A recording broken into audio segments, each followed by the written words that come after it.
After months of mounting pressure, controversy, and broken promises, the House Oversight Committee released more than 20,000 emails from Jeffrey Epstein's private estate, and buried within those thousands of pages was a truth that has now become impossible to ignore. Trump's name appears hundreds of times throughout the documents, and the evidence he desperately tried to keep hidden has finally erupted in his face. But this isn't just about old emails or long-standing rumors about two wealthy men who knew each other decades ago. This is about what happens when a president who promised maximum transparency about the Epstein investigation finds himself on the wrong side of his own promises, when a convicted sex offender's private messages directly contradict the president's public statements, and when the very files Trump said would vindicate him instead paint a picture of a man who is rapidly running out of excuses. Before we go any further, please subscribe to this channel. The Epstein scandal has haunted Donald Trump for years. Back on the campaign trail, Trump made a sweeping promise to his supporters. If elected, his administration would release all of the Justice Department files related to the Jeffrey Epstein investigation. "I will release the Epstein files," he promised. It was a simple, unambiguous commitment, maximum transparency, full disclosure. No more hiding. His base celebrated this promise. They believed that once the files were released, the truth would vindicate Trump and expose the real connections. The connections they believed between Epstein and Democratic figures like Bill Clinton and Larry Summers. The conspiracy theories were elaborate, detailed, and widely shared across social media. Trump's supporters genuinely believed that the Epstein files would prove that Trump was clean and that it was the Democrats who had something to hide. Then Trump won the presidency, and something changed. Attorney General Pam Bondi, Trump's pick to lead the Justice Department, was initially positioned as a champion of transparency. In February, when asked about releasing the Epstein files, Bondi said casually, "It's sitting on my desk right now to review." The message seemed clear. The documents would be released soon. Months passed. Nothing happened. By July, when conservative influencers and MAGA loyalists began demanding that Bondi actually deliver on Trump's promise, the Justice Department released a statement claiming that a review of its holdings had uncovered no evidence of any client list kept by Epstein or other evidence that would predicate a criminal investigation of any uncharged parties. In other words, there's nothing to see here, move along. But there was something to see, and Trump knew it. For months, Trump's own administration resisted releasing the files. It publicly claimed this was about protecting privacy and respecting grand jury proceedings, but behind the scenes, something else was happening. Trump was calling his own supporters stupid and accusing them of falling for a hoax. He was deflecting, he was dismissing, he was doing exactly what he had promised the American people he would not do. Then came November 12, 2025. The House Oversight Committee, controlled by Trump's own party but increasingly frustrated with the administration's stonewalling, made a unilateral decision. They released the emails themselves. Thousands of pages, tens of thousands of messages, and buried within those documents was evidence that directly contradicted Trump's most carefully constructed narrative about his relationship with Epstein. The scale of Trump's mentions in these files is staggering. Trump's name appears hundreds of times, not dozens, not a handful, hundreds. And what Epstein wrote about Trump is particularly revealing. In one email, Epstein dismissed Trump sharply. "Your world does not understand how dumb he really is. He will blame everyone around him." A year later, he described Trump as evil beyond belief, mad, nuts. These weren't casual remarks. These were Epstein's private, unfiltered assessments of the man who would become president of the United States. But the most explosive emails go further. In one message to author Michael Wolff, Epstein flatly rejected Trump's repeatedly told story. The narrative that Trump had expelled Epstein from Mar-a-Lago for inappropriate behavior. Epstein wrote, "Trump said he asked me to resign. Never a member ever." In another email, Epstein claimed a woman who worked at Mar-a-Lago had been involved with him and wrote, "Trump knew of it and came to my house many times during that period." And then, in perhaps the most damning line of all, Epstein wrote to Ghislaine Maxwell in 2011, "That dog that hasn't barked is Trump. Spent hours at my house with him. He has never once been mentioned." Do you understand what that means? Epstein was saying that Trump had spent time at his house with one of his trafficking victims, that Trump, according to Epstein's own emails, knew what was happening, that Trump, despite all the available evidence suggesting he was aware of Epstein's crimes, has never been implicated or mentioned in connection with those activities. The implication, written in Epstein's own words, is clear. Trump knew. The White House immediately issued a denial. A press statement claimed that Virginia Giuffre, a prominent Epstein accuser, had testified that Trump did not participate in anything inappropriate. But here's the problem. Virginia Giuffre committed suicide earlier this year. She cannot defend or clarify her own testimony, and Epstein's emails suggest something more nuanced than a simple yes or no question about Trump's direct participation in sexual crimes. The emails suggest Trump's knowledge, Trump's presence, Trump's awareness of what was happening. This is not speculation. These are Epstein's own words, released by the House Oversight Committee, now part of the public record, and impossible to ignore. How did Trump respond? Exactly as predicted. He did what he always does when confronted with evidence that makes him uncomfortable. He deflected, he dismissed, he attacked, he lied. Within hours of the emails becoming public, Trump took to Truth Social and demanded that the Justice Department investigate not Trump himself, but rather Bill Clinton, Larry Summers, Reid Hoffman, J.P. Morgan Chase, and many other people and institutions. He claimed without any evidence that all arrows point to the Democrats.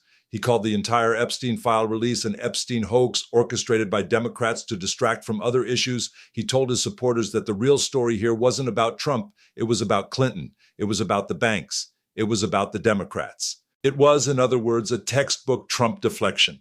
When confronted with uncomfortable truths, don't address them. Don't answer the questions. Instead, attack the people asking the questions. Demand an investigation into someone else. Change the subject. Control the narrative. Claim the whole thing is a hoax. But here's what's critical to understand.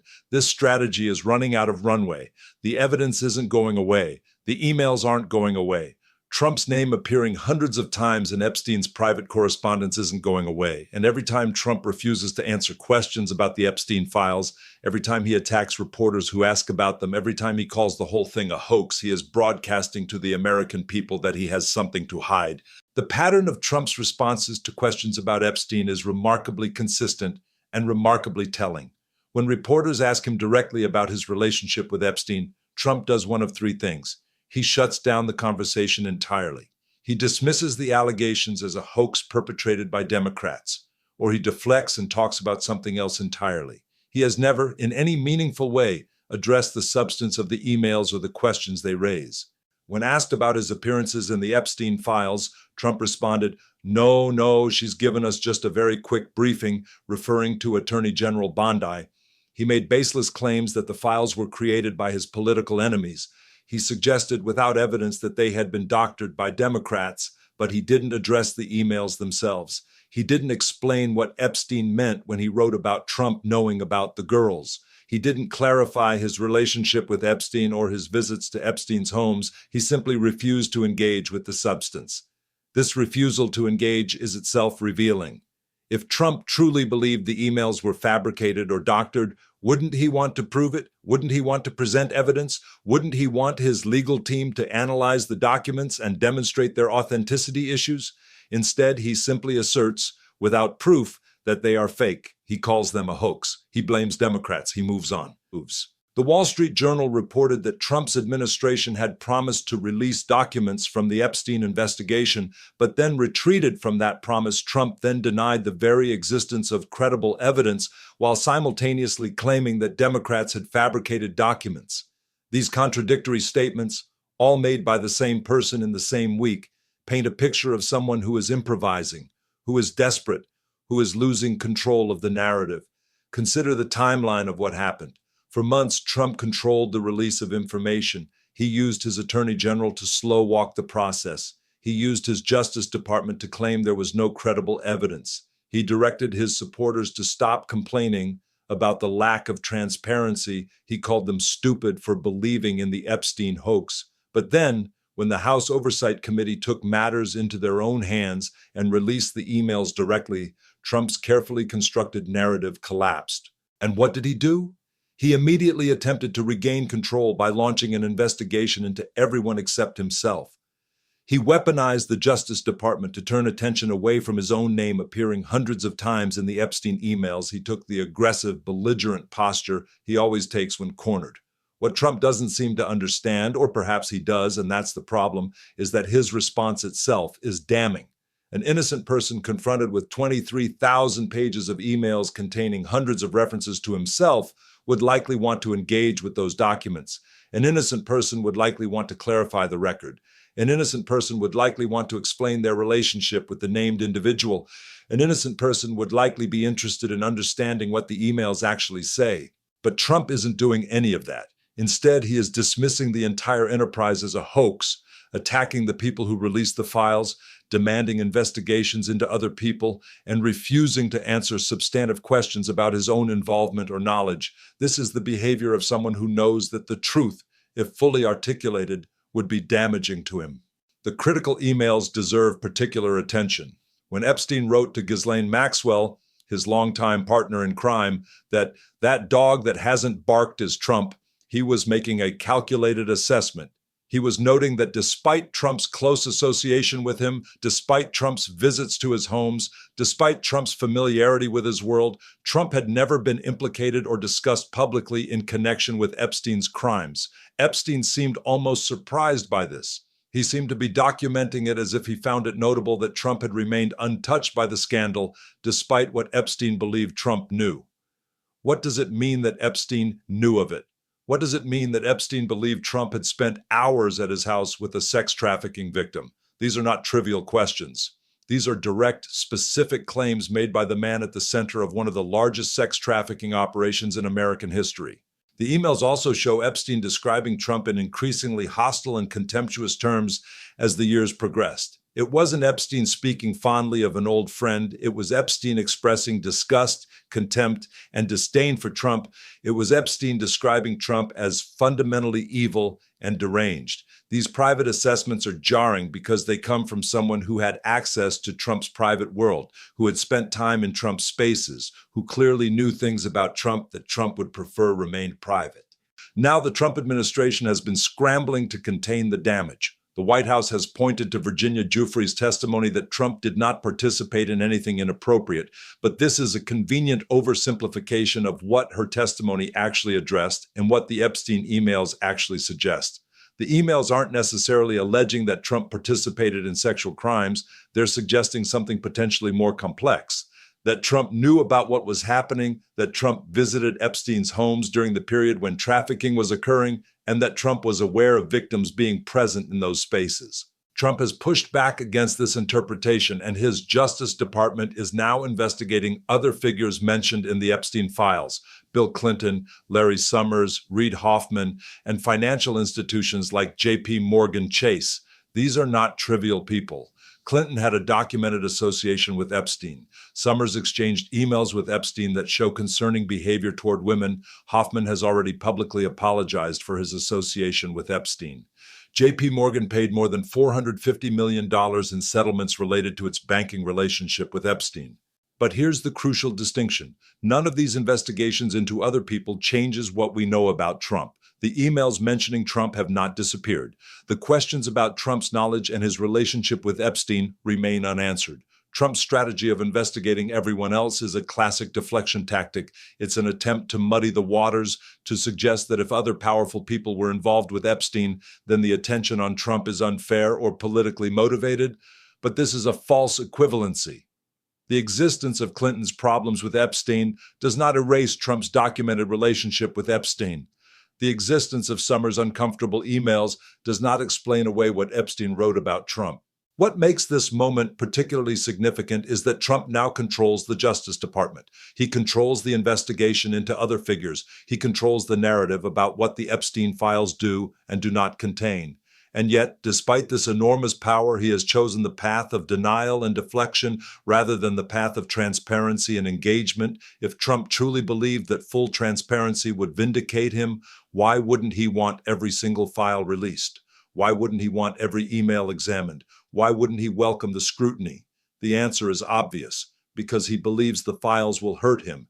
He believes that the full truth, when exposed, will be damaging to his image, his credibility, or potentially his legal standing. This belief itself is a form of admission.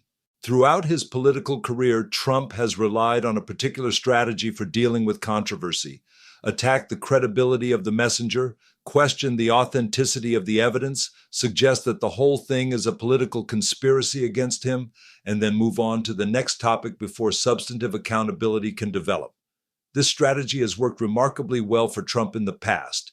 His supporters are disposed to believe that he is being persecuted. The media narrative is often chaotic enough that attention does move to the next controversy, and there is genuine partisan disagreement about what various pieces of evidence actually mean. But the Epstein files are different. These are primary source documents from Epstein himself. They are not allegations made by his critics. They are not interpretations of his actions. They are his own words, written in his own emails, expressing his own thoughts about Trump. And no amount of deflection can change what Epstein actually wrote. No amount of attacking Democrats for releasing the files can alter the fact that the files exist and contain what they contain.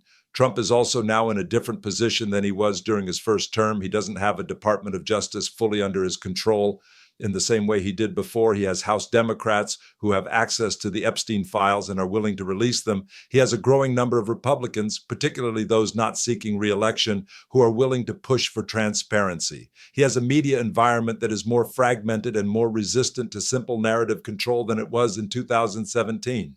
The growing evidence that emerges from the Epstein files suggests a man, Trump, who has something to hide. It suggests a man who knows more about Epstein's activities than he has publicly admitted. It suggests a man who is willing to weaponize the Justice Department, willing to attack his own supporters for believing in transparency, and willing to engage in elaborate deflection to avoid addressing the central questions. What did Trump know about Epstein's crimes? What was the nature of their relationship? What was Trump doing at Epstein's homes? What did Trump understand about the women and girls present in those spaces? These questions are not going to go away. New evidence continues to emerge as researchers and journalists comb through the thousands of emails. Each piece of new evidence brings renewed scrutiny. Each new revelation puts Trump back on defense. And each time Trump responds with denial, dismissal, or deflection, he further convinces a segment of the American public that he is hiding something significant.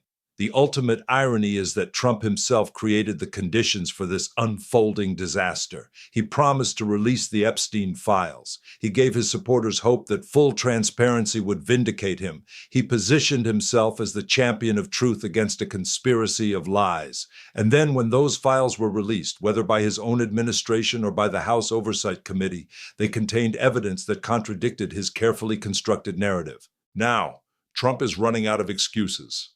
The files are not going away. His name is not disappearing from them. The questions about his knowledge and involvement are not being resolved by deflection and denial.